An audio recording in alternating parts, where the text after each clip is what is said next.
Hi everyone and welcome to another vloggy style weekly reading update. I'm doing it like this because I'm running pretty late with this. It's already going up a couple of days later than I would like, and I've not got time to kind of sit down and do a proper sit-downy video. This week's reading update.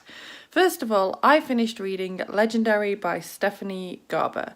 This is his second book in the Caraval series, and I'm so excited to pick up the third now. I gave this second book 5 stars, and I received it from the publishers via NetGalley, and I'm so glad that I managed to pick up this second book now, because now I can be really hyped for when the third one comes out in May. If you're not aware, this is a YA fantasy series on an island where there's this thing called Caraval, which is a kind of magical game, and the second book kind of follows on from where the first one left off pretty much. So if you're familiar with the first book, then you might want to check out the second one. I won't go into too much more details than this, which has not been much, let's be honest, because I am uploading a full spoiler-free review for Legendary, which will be going up Thursday at 6 p.m. because that one's already scheduled, because I actually managed to film that video last week, then not find time to edit it, and so yeah,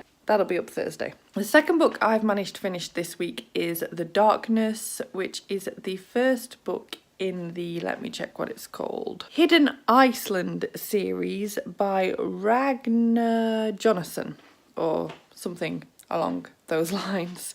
So this is another book that I received from the publishers via NetGalley, and this is a Nordic noir. Now, I picked this up because I was probably just clicking through NetGalley one day, looking at covers, looking at genres, and went, yeah, okay. And so I went into this knowing very little. This is an author that people who are into mysteries and that kind of thing have probably read something by him already, and quite a few people were familiar with the author on Goodreads and have kind of compared this work to some of his other work. Now, I've not read any of that, so I cannot comment as to how good or bad this is compared to other novels.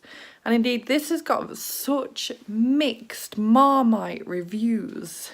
There's people giving it like 1 and 2 stars, and there's people giving it 5 stars. Early on in my reading experience, I will say right now, I thought, I'm going to be on the 2-star end. I gave this 4 stars. So this follows a detective named Hulda, and she's about to go into retirement, which is kind of being a forced early retirement, but that's beside the point. This is something that I want to go into again on my longer review.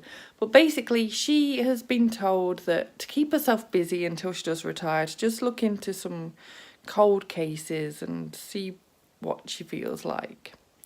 So she picks a case that one of her colleagues has looked into that he has decided was suicide. She's just got this gut instinct feeling that it's not suicide, so she starts looking into it, and things sort of go from there, really. I don't want to say too much about the plot, because the twists and turns of this plot are really what saved this book for me, because early on I thought the writing wasn't that great. I thought that it was kind of confusing to follow what was going on, because 1 minute you'd got Hulda's perspective, the next you'd got this perspective who you didn't even know who it was, then you'd got someone talking about a baby, and again you didn't know who that was, and it was just chopping around everywhere, and I was like, oh, this is just terrible. And then I got sucked in, and everything started clicking together, and the moment I realised just what was going on, my mind was just blown. I was like, oh! And then I was just loving it from then on.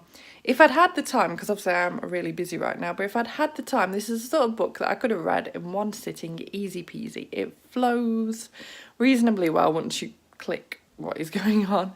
And it's just easy to read. It's not an effort to try and keep track of who's who. I feel like a few of the language issues are probably just because it's a translated work. I'm quite pleased that I picked this up in the end.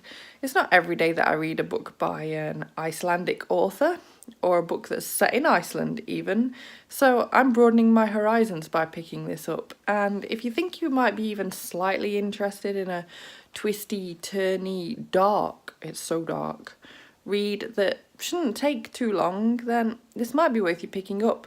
I enjoyed it that much. I want to now go and get the second book in the series because I'm really intrigued. And just to confuse you all that bit more, because obviously she was about to head into retirement, the second book is from earlier in her career and kind of helps explain how she is, I think, which I'm there for. There are so many more things that I want to say about this book, but I don't want to just be repeating myself. So the in-depth stuff is going to be in the full spoiler-free review, which I'm hoping to upload next Thursday. So if you want to see more on this book, I will be delving deeper there because I had a lot of issues with this book that I haven't even tried to go into in this video. So yeah, keep that in mind and I will definitely be filling you in. As for colouring, I'm still working on the same picture, but I've definitely made a lot of progress there too. Just thought I'd stick to my word and show that colouring update. So, in terms of the rest of my reading, I am still reading The Boy Made of Snow. I've made good progress on that, but I can't remember how far I am. I'm still reading The Power as my audiobook. I'm making very good progress on that. Might finish that by the time I do another reading update. My current Kindle book, now that I've finished The Darkness, I'm reading Wuthering Heights by Emily Bronte because I pulled it out of my TBR bag and I'm trying to stick to my TBR, so I'm going for it. This early in the year I am sticking to my TBR and I'm not going to let that slip, even if it is a classic that I hate. But loads of people love it, so maybe now I'm a bit older I'll see it in a different way. Don't know, might be stuck reading that the rest of the month now and end up in some sort of reading slump. It's a risk I'll have to take. So let me know how your reading has been going this last week. Let me know what you think of the books that I've picked up and whether you want to read them or whether you've already read them. Thank you so much for watching. If you like this video, please give it a thumbs up. Subscribe by clicking the image of me if you want to see more book reviews and other bookish content from me, and I will see you soon. Bye bye!